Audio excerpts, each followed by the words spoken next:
They often advise you to be honest, open, transparent, vulnerable, and authentic.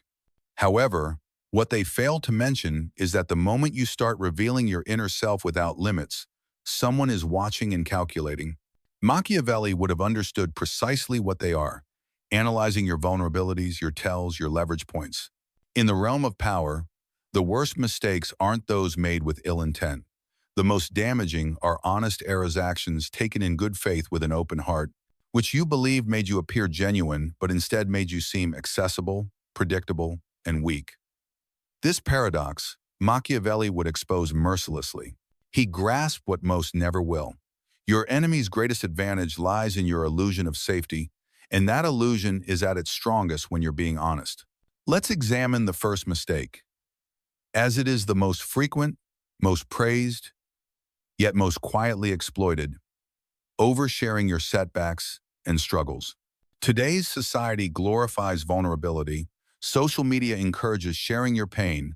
Leaders are urged to reveal their failures to seem more relatable. You receive likes, applause, and approval when you disclose what you've endured. But Machiavelli would have raised a skeptical brow because he knew that showing others where you bleed teaches them exactly where to strike. This isn't about shame. It's about control. It's not that you cannot discuss your pain. It's about when and how you do so. The honest error is believing that every listener is sympathetic, that authenticity guarantees respect for your truth. Power doesn't operate this way. Power doesn't flourish through confession. It thrives in ambiguity. Revealing your inner turmoil to the wrong audience, whether coworkers, acquaintances, or friends who haven't earned your trust, does two things. It destroys your mystique and arms others with ammunition. Subtly, invisibly, but permanently. People don't forget what you have confessed. They store it. And when your confidence grows, they know precisely what narrative to whisper to keep you diminished. Machiavelli would treat vulnerability like state secrets. Strategically, precisely, and with perfect timing. You reveal your pain only once you've mastered it, not while still vulnerable. In power dynamics, unresolved pain isn't intimacy, it's exposure. If you want respect, share how you survived, not how you continue to suffer. Now, consider the second mistake, deceptively disguised as virtue, assuming others value fairness as much as you do. You strive to play fair, compromise, and give the benefit of the doubt, believing that your good faith will be reciprocated. This is noble but also naive. Machiavelli would argue that you are imposing your moral code on people engaged in a completely different game. The honest mistake lies in assuming fairness is universal, that decency spreads like a contagion, and that your enemies will experience guilt, shame, or obligation, simply because you choose to be the bigger person. Yet the harsh reality is that many interpret fairness not as strength but as weakness.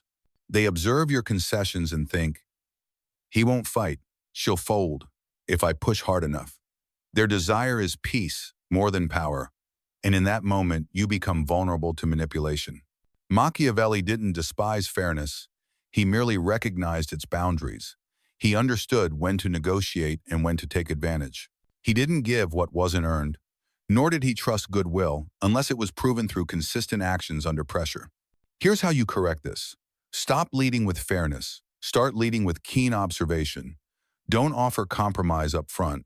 Instead, let others reveal their cards first. Make them display the kind of players they are, and only then decide if they merit your principles or your strategy. This approach isn't cold, it's precise. Machiavelli's golden rule wasn't to be fair. It was to know the game you're playing and the person across the table.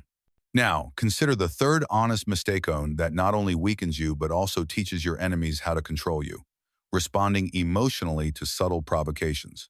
You don't explode or lash out, but every time someone disrespects you in small, covert ways, you reveal it through stiff posture, clenched jaw, defensive tone, over-explanations, or correcting them. It seems natural since you're simply expressing how you feel. But in Machiavellian terms, you've surrendered power by showing you can be moved. You've revealed your sensitive spot, the exact place they can prod to provoke a reaction. And if you're dealing with even a slightly predatory opponent, you've made yourself predictable. Machiavelli would advise developing a mask not to hide emotions, but to wield them as weapons. He believed in control, not repression. Don't deny your feelings.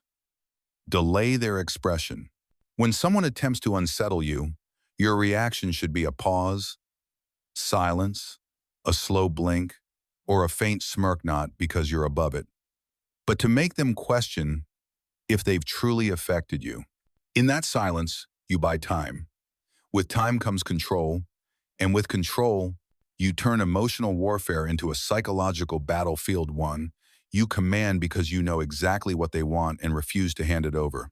The final lesson from these three mistakes is this: power isn't lost through malice, but through good intentions exposed to the wrong eyes, honesty without judgment, and kindness given without conditions. Machiavelli wouldn't advise lying. Instead, he'd urge you to carefully select who receives your truth and when and how it's delivered. In this world, power doesn't belong to the cruel, it belongs to the precise. And those who trust their honesty to shield them are often the first to be disarmed by their own words. It's risky to believe that sincerity is rewarded in today's world, that being candid, emotionally expressive, or playing fair will somehow grant you protection. But Machiavelli saw things with a sharper clarity. The world doesn't reward honesty, it dissects it. It identifies your softness, tracks your reactions, measures how much truth you reveal, regardless of whether the audience has earned that level of access. Because the more you lead with transparency, the easier it becomes for others to chart your emotional blueprint. And once they understand your patterns, your story, your instincts, you lose your mystique. You're no longer a threat. You're familiar. And familiarity invites dismissal. That's why Machiavelli didn't warn against loud enemies wielding swords, but against silent ones who listen. The ones who nod encouragingly while you explain. The ones who wait for you to over-explain until your own words become the weapon that undoes you. Let's look closer at how these honest mistakes stack up, how they quietly distort the balance of power long before you even notice. The first layer is one few are ever taught to guard: the language of self-doubt. It shows up in small disclaimers like, "I'm probably wrong, but," or "This might sound dumb, but," or "I don't know much. I just think." They seem harmless, even courteous. But to a Machiavellian ear, these are the phrases of someone who hasn't yet claimed their authority. And if you speak that way in a room of opportunists, you're finished before you begin, because every disclaimer sends the same subliminal message: I'm not to be taken seriously. No matter how strong your idea is, if it's wrapped in self-erasure, the room will take your lead and dismiss it. This is what Machiavelli meant by, "Men judge more by the eye than by the hand, for all can see but few can feel." In simpler terms, people won't evaluate the depth of your thought. They'll absorb your self-doubt and reflect it right back. So, what's the remedy? Eliminate the preface. Speak with crispness, not arrogance, but conviction. Let your statements stand unapologetically. And when challenged, don't defend in a panic, ask questions. Try, "What makes you say that?" Or, "Interesting, what would you do instead?" Or, "Let's test both approaches and see which one works." Instantly, you've shifted the dynamic. You're not on trial anymore, they are, and that shift alone places you a tier above. That's not aggression, it's calculated clarity. That's Machiavellian strategy. But let's go deeper. The next layer of the same mistake is more elusive, cloaked as self-awareness. You admit your flaws not because you're forced to, but because you think it makes you relatable. "I talk too much. I overthink everything. I'm not great with people." You may believe you're taking ownership of your flaws, and perhaps you are, but in the wrong context. You're offering your adversaries the perfect script they'll later use to discredit you. Now all they need to do is quote your own words. "She even admitted she struggles with people, so maybe she's not fit for this role. He said he gets defensive under stress. Show. Could we count on him in high-pressure scenarios?" They mention they overthink everything. Maybe they lack the confidence this position demands. You handed them the blade. They simply waited for the moment to strike. Machiavelli would never deny his vulnerabilities. He would just ensure that no one else could articulate them better than he could. So instead of labeling yourself in public, reframe, replace "I overthink" with "I like to examine situations thoroughly before acting." Change "I'm not great with people" to "I'm deliberate about where I invest my energy," rather than "I'm too sensitive." Say, "I'm highly attuned to emotional subtleties. I often sense what others miss." This isn't manipulation. It's strategic storytelling. It's the recognition that language is a battleground, and if you don't define your narrative, someone else will. Now let's address the most dangerous form of the honest mistake: being emotionally legible in hostile environments. You're in a meeting, and someone undermines you with a subtle jab or backhanded comment. You feel a flush in your face, tightness in your chest, the impulse to explain or defend yourself. You talk faster, you sound sharper, or worse, you disengage. Either way, everyone sees the shift, and the person who provoked it sees that it worked. Machiavelli's advice would be blunt but crucial. If they can read you, they can run you. You become a puppet your emotional cues, the strings. And the cruel twist? They might not exploit it then and there. They'll wait until the stakes are highest. So what's the move? You train yourself to be unreadable. Let the tension pass through you like smoke. Stay still. Respond not with reaction, but with controlled timing. You don't become emotionally numb. You become measured, deliberate, observant. In a world that runs on immediacy, the one who slows down commands attention and fear. That's Machiavelli's game, not concealment, but discipline. Every word, every expression, every feeling becomes a calculated move, not a careless leak. Truth isn't your enemy, but uncontrolled truth is. That's how you surrender power to someone who's just been waiting for the opening. There's a kind of silence that draws everyone in, not out of intimidation or bravado, but because it creates uncertainty. No one knows what you'll do next, and that's when they start watching you more closely. That was Machiavelli's mastery, not dishonesty, but intentional opacity. If you seek influence in a world obsessed with transparency, the key is not to surrender everything in the name of authenticity. True strength lies in safeguarding the parts of yourself that others are eager to decode, because that's exactly what they'll use to manipulate you. Most people don't even realize they're already standing on a battlefield where exposure equals vulnerability. And the opposition? They don't need weapons. They just need information. The truths you share too freely, your micro-reactions when challenged, the language you use when uncertain or trying to please a known of these destroy the liar. They destroy the one who was too honest in the wrong setting. Let's look at another common trap: over-explaining your intentions. You take a bold step, make a risky decision, or do something that unsettles others, and immediately you feel pressured to clarify. You say things like, "I didn't mean it that way," or "I just wanted to help," or "I said it because I care." You think you're saving your reputation, but Machiavelli would argue you're actually weakening your stance. His rule? Those who over-explain signal guilt. And guilt hands your critics a narrative, even if your motives were clean. The moment you go on the defensive, you lose authority. You become reactive, not directive. You've placed your decisions on trial without even being asked. Machiavelli wouldn't waste energy proving himself to people who already judged him. His philosophy: perception is leverage, and never give that leverage away by trying to manage others' views of you. The alternative? Let your actions speak for themselves. Let people make their assumptions. If someone is offended by your boundaries, so be it. If your confidence is misread as arrogance, don't soften it to make them comfortable. If someone asks why you're pulling away, respond not with apology, but with grounded clarity. "I've just started moving differently." Nothing more. If they question your choice, say, "I didn't make it to be understood. I made it because it needed to happen." You hold your ground, you don't enter theirs. That's not cruelty, it's strategic elegance. Now let's address another critical mistake disguised as kindness: giving access too quickly. You meet someone who feels authentic, their demeanor is warm, they nod, they listen, and without realizing it, you begin sharing pieces of your inner world. Your hopes, fears, regrets, ambitions. But you haven't tested them yet. And that is the precise moment Machiavelli would say you've been compromised. Because access is never neutral, it's a calculated investment. And when you hand it out without filters, people rarely see it as a sign of generosity. More often, they see it as poor judgment. Their inner voice wonders, if I got in this easily, how many others have been let in too? They don't feel privileged. They feel tactical. It's as though you gave them the blueprint to your emotional core without making them earn the key. Machiavelli's approach? Test before you reveal. He wouldn't trust promises, he'd observe patterns. He'd drop minor details, not to bond, but to evaluate. If someone mishandled or echoed that information, he'd know they weren't worthy.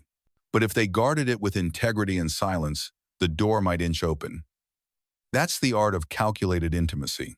Never mistake warmth for loyalty. True loyalty isn't proven when someone is kind to your face, it's shown in how they protect your reputation when you're not around. Now, the third and perhaps most dangerous honest mistake. Trusting someone too quickly simply because they've shared their pain. They confide a personal trauma, speak of hardship, expose their fears or family struggles, and something inside you clicks. They've suffered. They must be real. They must understand me. But here's what Machiavelli would murmur in your ear. Pain doesn't make someone noble, it makes them seasoned. And experience? That's a double-edged tool. The real danger lies in mistaking emotional depth for safety. Just because someone's been through darkness doesn't mean they won't turn that history into leverage. Just because someone shows their scars doesn't mean they won't leave new ones. Some of the most dangerous people are those who weaponize vulnerability, who know how to appear broken, how to gain sympathy, how to play misunderstood, so that you lower your guard first. Machiavelli wouldn't mock suffering, he'd simply caution you, don't drop your defenses for anyone who hasn't proven how they defend others. Observe how they speak of those who are no longer useful. Note how they react when challenged. Watch them when they think, no one's looking. That's where real character is revealed. Because power doesn't lie in seeing people's intentions. It lies in seeing through them. And if you're swayed by a compelling story without checking the structure behind it, you're not being compassionate, you're being targeted. Here's the final warning. Your empathy, your insight, your authenticity, these are powerful traits. But unguarded, they don't elevate you. They make you easier to strike. And in a world governed by perception, silence, and strategy, Machiavelli would offer one last reminder: never confuse transparency with strength. The most secure fortresses are the ones no one even realizes they've never breached. Kings didn't build walls just to repel enemies, but to force everyone approaching to reveal their intentions first. Machiavelli didn't believe in fortresses built from stone. He believed in walls crafted from silence, ambiguity, and unanswered questions. Because the moment people think they know you, they stop being cautious. They begin to assume, to anticipate, to maneuver around you not out of spite, but because you've made yourself easy to navigate. And that's the true tragedy of the three honest mistakes. They feel sincere, noble, authentic, but in strategic terms, they're self-sabotage. In today's world, you're not brought down by blades, but by perceptions. You're not attacked with weapons, but with assumptions. So how do you shift without becoming cold, robotic, or numb? You build what Machiavelli might call a strategic self. You stop using honesty as a reflex and start wielding it like a tool. You still tell the truth, but selectively. You still connect, but you measure who earns that access and how quickly. You still feel deeply, but you learn when to share those emotions and when to keep them contained. That's real power, not emotional absence, but emotional precision. Let's apply this. Say someone tries to fast-track connection. They open up, ask deeply personal questions, try to establish intimacy too quickly. The average person, out of politeness or social habit, reciprocates. But the Machiavellian approach recognizes intimacy is not trust. So you offer a controlled truth, something light, something sincere, sounding, but ultimately harmless. I'm really bad with names. I moved around a lot as a kid. I always abandoned television shows halfway through. These aren't lies. They're neutral. They satisfy social protocol without exposing you. Why? Because the person who reveals the least often holds the most power. Mystery isn't just magnetic, a shield. If they can't map your inner world, they can't exploit it. Now imagine you're in a meeting and someone undermines you, interrupts you, makes a condescending joke, or throws in a backhanded compliment like, "You've really improved lately." The instinctive response is to confront or correct. But the Machiavellian move? Reframe without engaging. Look them in the eye, smile slightly, and say, "Interesting. I usually hear comments like that when someone's feeling a little unsteady.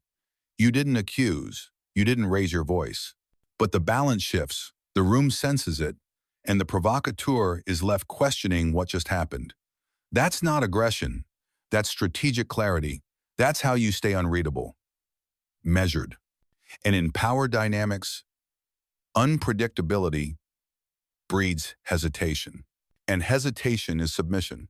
Now, consider a more subtle situation. Someone tries to involve you in gossip. They bring gossip, frame it as venting, and ask for your opinion not out of curiosity, but to test your alignment. Do you take the bait? Do you reveal your true feelings about someone? Do you offer a comment they can later echo or weaponize? Machiavelli's counter is subtle but sharp. Answer with a question. Always a question. Say, "That's interesting. What do you think their actual aim is?" Or, "I wonder how many others they behave like that with, and how many people just ignore it." Instantly, the power shifts. You're not supplying ammunition, you're collecting it. That makes you informationally superior. Here's the quiet rule Machiavelli lived by. The person who knows the most and speaks the least retains the most enduring influence. This doesn't mean you never trust. It means you stop offering trust for free. You stop projecting your values onto others. You stop believing appearances reflect reality. You stop thinking intentions outweigh behavioral patterns. And most critically, you stop giving away your truth as if it's a public good. Your truth should cost something: time, consistency, demonstrated discretion, not just a friendly face and a rehearsed anecdote. When you live this way, guarding your inner world like capital, you do what few ever accomplish. You create emotional scarcity, and with scarcity comes value. With value comes respect. And where respect is genuine, power inevitably follows. That's the insight Machiavelli would want you to absorb. You don't have to lie. You don't have to manipulate. You simply stop being indiscriminate with your speech, your reactions, your access. Because once you stop making these well-intentioned but costly mistakes, you become more than just respected. You become unreadable, unshakable, untouchable. And your adversaries, they'll still try to read you, still try to prod for leverage, but they'll be playing a game they've already lost because the person across from them no longer hands over the pieces.